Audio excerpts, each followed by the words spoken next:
আরব আমিরাতে ৫৭ বাংলাদেশিকে কারাদণ্ড দেয়ায় হিউম্যান রাইটস ওয়াচের নিন্দা। দর্শক, কয়েকদিন আগের ঘটনা ইতিমধ্যে আপনারা জেনেছেন যে সংযুক্ত আরব আমিরাত বিশেষত দুবাইয়ে ঘটনা ঘটেছে।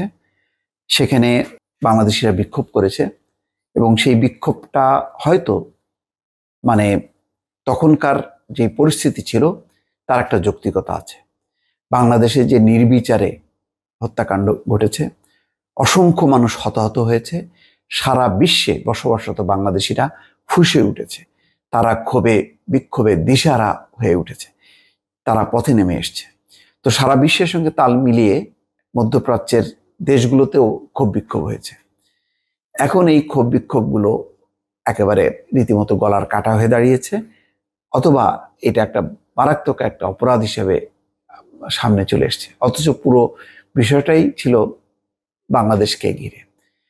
কিন্তু এই সংযুক্ত আরব আমিরাত সহ আরব দেশগুলোর একটি বিধান হলো যে সেসব দেশে কোনো রকম কোনো ক্ষোভ বিক্ষোভ প্রদর্শন করা যাবে না, এবং এই বিধানটি করেছে তারা তাদের নিজেদের রাজতন্ত্র রক্ষার স্বার্থে, যে মানুষ যাতে ওই আরব বসন্ত জেগে উঠতে না পারে।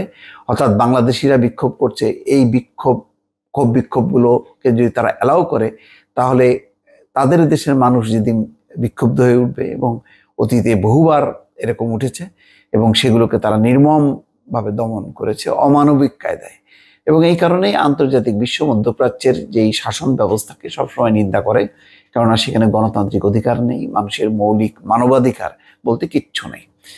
এখন ঘটনাক্রমে বাংলাদেশিরা আবেগপ্রবণ, এবং যে ধরনের হত্যাকাণ্ড ঘটেছে তাতে অনেকে আর আবেগ সামলাতে পারেনি, সেই আবেগের বহিঃপ্রকাশ ঘটেছে দেশে দেশে। কিন্তু মধ্যপ্রাচ্যের দেশগুলোতে যে এই আবেগের বহিঃপ্রকাশ ঘটাতে যে বিপদে পড়েছে বাংলাদেশিরা, যার পরিপ্রেক্ষিতে এই ৫৭ বাংলাদেশিকে সাজা দেওয়া হয়েছে। তার মধ্যে অন্তত ৩ জনকে যাবজ্জীবন কারাদণ্ড দেওয়া হয়েছে। এই ঘটনারই নিন্দা করা হয়েছে। খবরে বলা হচ্ছে, কোটা সংস্কার আন্দোলনের সাথে সংহতি জানিয়ে বিক্ষোভ প্রদর্শন করায় উপসাগরীয় দেশ সংযুক্ত আরব আমিরাত ৫৭ বাংলাদেশিকে যে সাজা দিয়েছে তার নিন্দা জানিয়েছে মানবাধিকার বিষয়ক আন্তর্জাতিক সংগঠন হিউম্যান রাইটস ওয়াচ HRW। ২৪শে জুলাই এক বিবৃতিতে আমিরাত কর্তৃপক্ষের এমন বিচারিক কর্মকাণ্ডকে বিচারিক পরিহাস বলে মন্তব্য করেছে সংগঠনটি। দেশটিতে যে কোনো ধরনের বিক্ষোভ নিষিদ্ধ করা হয়েছে। কোটা সংস্কারের পক্ষে বাংলাদেশি শিক্ষার্থীদের সঙ্গে সংহতি জানিয়ে বিক্ষোভ প্রদর্শন করায় ২১শে জুলাই ৫৭ বাংলাদেশি নাগরিককে কারাদণ্ড দেয় আরব আমিরাত। এদের মধ্যে ৩ বাংলাদেশিকে যাবজ্জীবন কারাদণ্ড এবং অন্যদের ১০ থেকে ১১ বছরের কারাদণ্ডে দণ্ডিত করেছে আবুধাবির একটি আদালত। তবে ওই বিচারিক কার্যক্রম নিয়ে উদ্বেগ প্রকাশ করেছে HRW।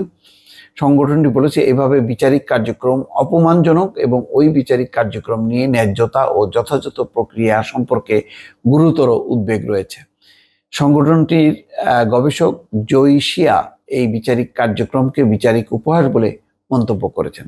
তিনি বলেছেন, তদন্ত শুরু করে এত অল্প সময়ের মধ্যে বিচার শুরু এবং মাত্র ৪৮ ঘন্টারও কম সময়ের মধ্যে রায় প্রদান করা হলে আসামিদের ন্যায্য বিচার পাওয়ার কোনো সম্ভাবনা থাকে না।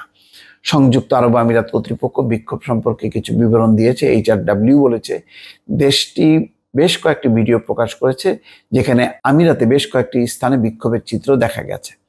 দুবাই মলের কাছে রেকর্ড করা একটি ভিডিওতে দেখা গেছে কয়েক হাজার বাংলাদেশি বিক্ষোভকারী সড়কে জড়ো হয়ে বাংলাদেশের শিক্ষার্থীদের পক্ষে স্লোগান দিয়েছে। দর্শক, এই হচ্ছে বিষয়। একটা বিপুল জনগোষ্ঠী মধ্যপ্রাচ্যে আছে, যদিও সাময়িক আবেগের বশে তারা এই বিক্ষোভটি সংগঠিত করেছে, কিন্তু এটি হচ্ছে মানুষ যে কি পরিমাণ বিক্ষুব্ধ তার একটা বহিঃপ্রকাশ। তো আমি আমার যেই অনুরোধ করব, যে বিক্ষোভ প্রতিবাদ করার নানা উপায় ইতিমধ্যে আপনারা সামনে এনেছেন, সেসব উপায় অবলম্বন করেন। যেহেতু মিছিল সমাবেশ নিষিদ্ধ, দয়া করে এই কর্মকাণ্ড থেকে আপনারা বিরত থাকবেন, এই অনুরোধ জানিয়ে বিদায় নিচ্ছি। ভালো থাকবেন। আল্লাহ হাফেজ।